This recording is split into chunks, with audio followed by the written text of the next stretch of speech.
Je vous avais évoqué les indemnités de départ. Effectivement, dans les documents que France Télévisions m'a envoyés, nombre d'indemnités de départ, notamment de directeurs, m'ont particulièrement étonné par leur ampleur.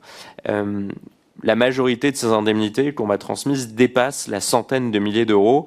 J'ai été très surpris par ces montants. Il y a une directrice qui a été licenciée récemment avec 345 000 euros d'indemnité. Une autre, dont je parle beaucoup, qui d'ailleurs a basculé d'ailleurs dans une société de production privée pour laquelle elle avait signé des contrats de production. J'ai pu voir que c'était 415 000 euros d'indemnité. Comment est-ce qu'on peut justifier que l'argent des Français, l'argent du contribuable, ne soit pas dépensé dans les programmes, parce que le président l'a rappelé, dans les pistes de réforme, beaucoup est rogné sur les programmes et donc la qualité de ce qui est diffusé aux Français, aux téléspectateurs, mais que ce ne soit pas rogné sur les parachutes dorés, puisque c'est des parachutes dorés quand on touche 415 000 euros d'indemnité pour ensuite rejoindre une société de production en plus privée pour laquelle on a signé des contrats, c'est un parachute doré. Comment est-ce que vous expliquez cet écart entre des indemnités de licenciement très élevées pour des cadres dirigeants et en même temps des objectifs de réduction des coûts pour les programmes et les contenus qui sont proposés aux Français?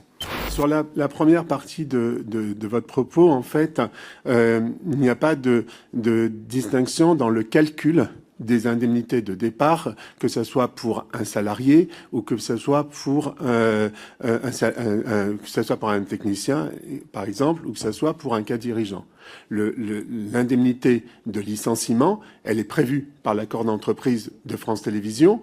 Elle est calculée avec des grilles qui sont connues, qui sont dans l'accord de France Télévisions. Et par rapport au droit commun, parce que le rapporteur... Par rapport au droit commun, elles sont plus élevées que l'accord. Bien sûr, elles sont plus élevées que le Code du travail, mais elles sont légèrement plus élevées également, mais légèrement uniquement, que l'accord de branche. Parce que je vous rappelle aussi qu'il y a pour le secteur un accord de branche et qui stipule un certain nombre de règles, notamment les règles liées au calcul des indemnités de licenciement. Donc pour bien comprendre, par rapport aux salariés, dans une entreprise privée classique, c'est plus important. Oui. Et par rapport au secteur audiovisuel, y compris privé, c'est légèrement plus important. Oui, tout à fait. Donc on comprend bien. Monsieur le Président. D'accord. Ensuite, si effectivement vous avez un salarié, ce dont on parlait tout à l'heure, si vous avez un salarié qui a une quarantaine d'années d'ancienneté dans la maison,